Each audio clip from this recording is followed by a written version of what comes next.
Hey folks, Dust here, and I know it's been a while since I've done any videos. That's because I've been moving, as you can see by the new kind of background behind me, as well as doing the No Majors Club and doing Arctic Invitational, a bunch of other stuff going on in my personal life as well. It really kept me away from making videos. But Roster Mania is upon us here in the post-major cycle for the end of 2019, and so I'm going to be running through a lot of the roster moves that are going on. And the first one I want to do a video on is on Furia, as they were kind of the surprising move, the one we didn't really expect. We kind of saw moves coming on some of the other teams for quite some time, a lot of rumors swelling and reports going about, but we didn't really hear anything about Furia going for a roster move up until they made this decision to make one. So I'm not sure if this was kind of a gut reaction to how things went at the major and some of their other recent events, and they just decided to make the change off of that, or if it's something that they've been working on for a while. It's really hard to know exactly how this came about, but it is here, and so we're going to assess it. And essentially what the move was is they removed ableJ, who was kind of, I guess, the most recent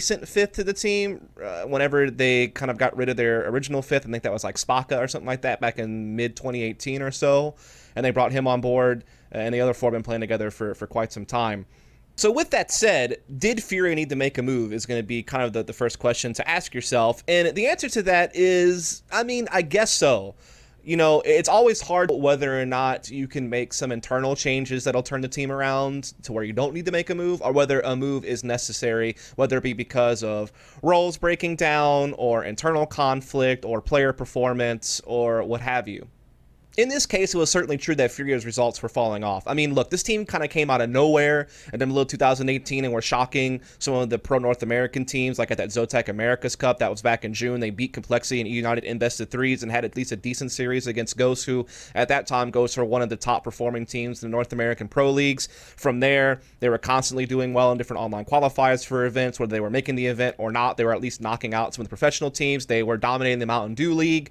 They made it to the Americas Minor for IM Katowice and actually made it to the major by beating Swole Patrol and Luminosity. Now, obviously, at the IM Katowice major, they didn't do well at all. They got knocked out pretty early, but at least they showed some good matches. Like, they took Avantgarde to the brink. They beat Spirit. They took a map off of Cloud9. You know, they were doing a couple of things, right? And then kind of rolling throughout the rest of 2019, they were able to qualify for DreamHack Masters Dallas over some of the other pro teams in the NA scene. Same with the ESL1 Cologne. They then went to DreamHack Rio on home soil, took a second place finish, sacrificed an EPL slot to do so, had a pretty good grand finals appearance against Avantgarde, beat some of the other Brazilian teams, as well as a United in the group stage and in the semifinals. And again, a good grand final against Avantgarde, almost won it. Definitely good stuff. Then once they made it to DreamHack Masters Dallas, they took a top 4 finish, including beating Fnatic, taking a map off of Int, beating Vitality, you know, having a somewhat decent series against Team Liquid in the semifinals. And then they went over to the ECS Season 7 finals, and they did the unthinkable. They beat Astralis twice in a best of 1 and a best of 3. And then, you know, they beat North in a best of 3 as well, made it to the finals against Vitality, and ultimately lost there. So this is a super sick run. I mean, this basically catapulted Furia into a top 5 position in the world rankings and got people's attention. You know, and what the crazy thing was is that this team was not of the legacy players from the Brazilian team that we had seen over, you know, the last, what, like 4 years, ever since we saw Kaboom come onto the CNX Games Aspen in 2015. You know, it was not that group of players. There was no Bolts involved in this. There was no Steel. There was none of, obviously, the core of Made in Brazil. This is a whole new group of Brazilian players that came up that really no one had ever heard of in the international scene up until maybe the middle of 2018. So really, like a little over a year now, this team has had some sort of international relevance, and really, I would argue they didn't truly become internationally relevant until really maybe whenever they got to Katowice. I mean, I don't think anyone was really paying attention to them until then, except for maybe people who followed the America scene pretty closely. But after all that glory, they started bombing. You know, they bombed that Mochi XL event to Gamer Legion. They didn't do well at all at Cologne, falling out in the group stage pretty early. The only win they really had was the series win against Renegades. Granted, their losses were to Energy and Navi, so they weren't losing the slouches. But based on what you saw at ECS Season 7 and DreamHack Masters Dallas, you were kind of hoping that they would have a deep run in Cologne. They had some chances against some beatable teams, especially Navi, who were going through roster transitions, and they couldn't get it done. And then they essentially go into this next major through the Americas Minor where they do fine, and they bomb out in this major again. This time it was even worse. You know, they didn't get any kind of impressive results. I mean, they got the win against Hellraisers. They lost the best of 1 the Crazy. Fair enough. That's like a fair loss. They lost the best of 1 the Fours. I guess fair enough based on some of the stuff Fours were doing, but you certainly expect them to win that game. But then the unforgivable one was the 0-2 loss to Simon. I mean, I don't know how you get around this one. There's no way that should be happening if you're Furia, based on what we had seen at ECS Season 7 and Masters Dallas. Even after the rough rides at Mochi XL and Cologne, at least they came into this major with a good minor performance, and they had won that small land, that EMF World Challenge, like a best of 5. They beat Avangard, so at least getting some revenge against Avangard, I guess you could say, for Rio. So there's just no way that should be happening. Like, this is a really, really piss poor performance at the major. There's no way around it. You can forgive some of the best of 1 losses, but no way they should be losing that BO3. Now, there's been a bit of a recovery since then, I guess you could say, with the Arctic Invitational, because they did want to winning that event, but granted, they didn't really beat anyone of value there. I mean, it was a brand new Cloud9 team that didn't really have enough time together to be a viable team yet. And then they beat Crazy, though. That's pretty good. Crazy's a pretty solid team. That's a good win to get. Again, getting a little bit of revenge on them after losing a best of 1 to them at the major.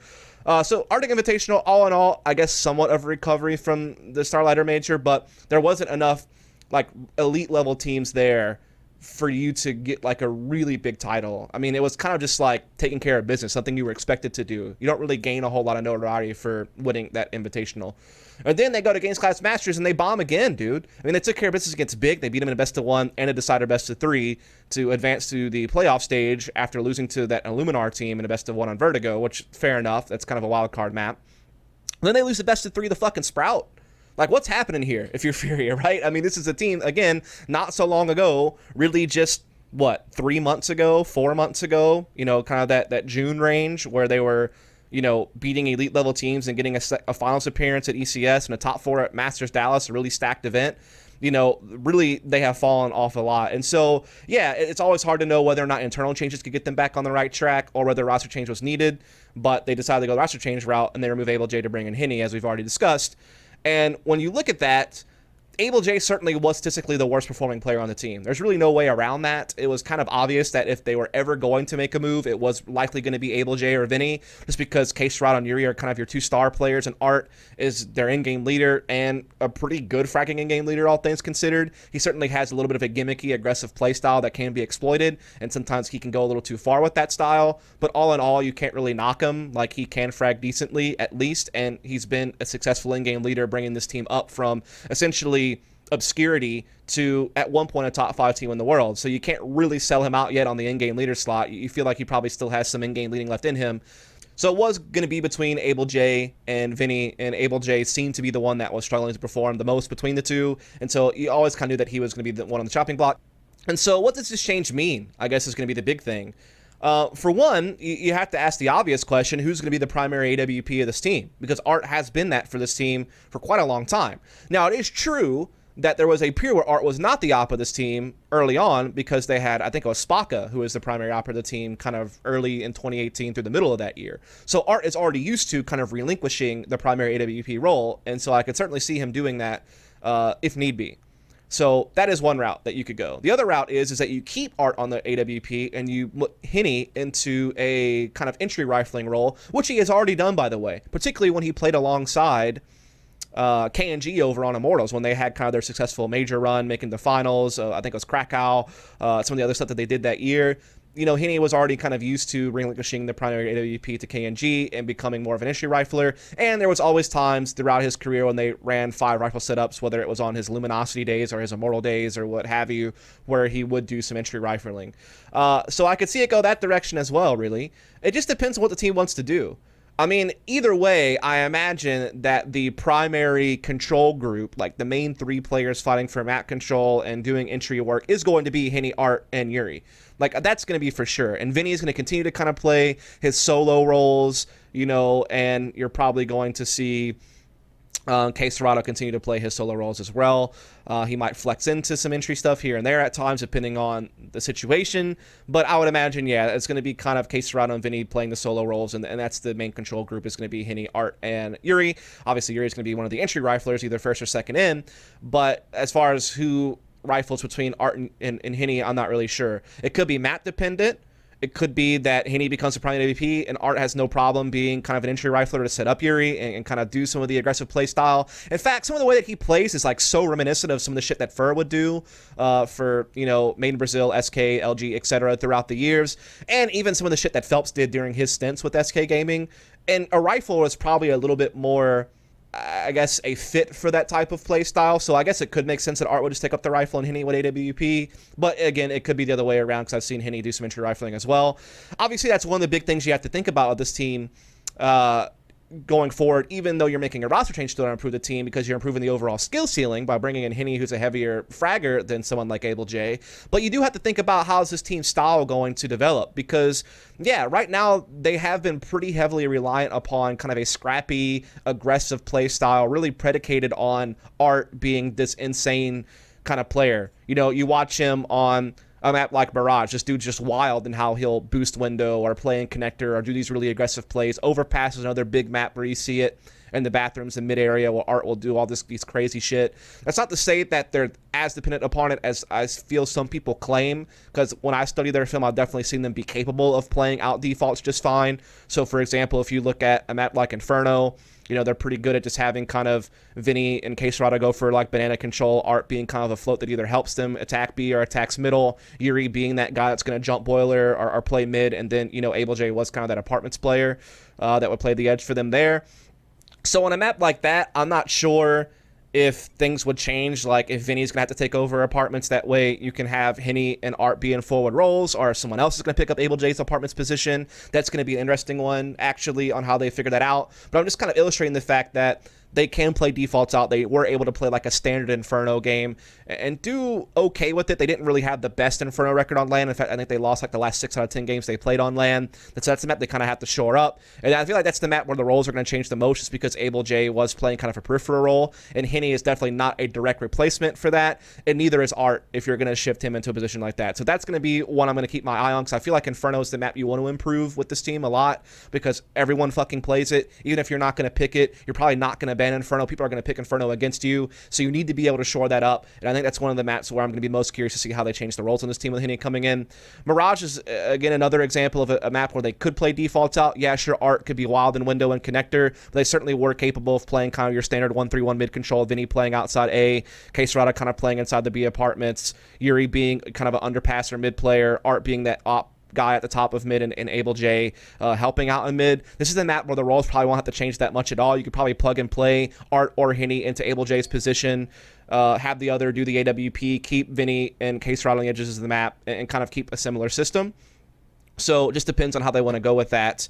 Overpass is another example where they do play this map a fair amount, and when you think about the roles on this map, it seems to me that you could kind of keep things pretty similarly. I mean, K-Serrata will still play outside the B-bomb site, Vinny will still play connector, and then you just plug either HEN1 or Art into ableJ's role, kind of playing bathrooms and mid with Yuri while the other ops. So that's one of those maps where, again, they were pretty capable of playing standard map controls type of stuff. Yeah, they wouldn't move very fast. They could be very aggressive. Art could do some wild shit in the bathrooms in the middle on his own, doing these like solo aggressive plays, but it's still a map where at least they had some type of foundation underneath it. So I think what it is they don't necessarily have to like completely restructure the team. They just need to lean more on their foundation. Like, they need to lean more on being able to play default CS and not necessarily have to rely on these crazy wild aggressive plays. That's what I would say. Maybe build a couple of more strats in, maybe change up the style a little bit, be a little bit more flexible and balancing out when you're aggressive and when you're passive. I guess the point I'm trying to make is they're not completely lacking the ability to play standard default CS or play a slower style. I've seen it before. It's just they would rely on the aggressive stuff more often than not. So really, as far as my assessment of the move, I think HEN1 could bring a lot of value to this team. He's definitely going to be a more skilled player than ableJ. That's for sure. The question will just be, what role do you put him in? And then, because of that, what role will Art play going forward? You have to kind of answer those questions on a couple of different maps and just the overall style of the team. So that's going to be big. HEN1 is obviously one of those operas that can be very frustrating because of the type of firing speed and play style that he has, which means he's either going to completely fucking ball out of control and drop huge numbers, or he's going to miss the easy shots and be really frustrating and cause you to have some issues. So that's kind of one of the big things you also have to keep an eye on with HEN1 anytime he comes onto a team, especially if he's going to be the primary WP, which we don't know yet. So that's something else I'll throw in there. Again, they need to shore up their map pool because they don't fucking play Dust 2. Their Vertigo is there, but has shown some vulnerabilities here very recently against some really weak teams that you didn't think they should be losing to, so that's going to be curious. Their Train seems very hit or miss. Their Inferno seems really hit or miss. The only maps to me that seem really strong for them are Mirage. they can play the other maps, but Mirage is the only one that seems to be consistently successful. They've won the last 10 out of 12 times they've played it on LAN.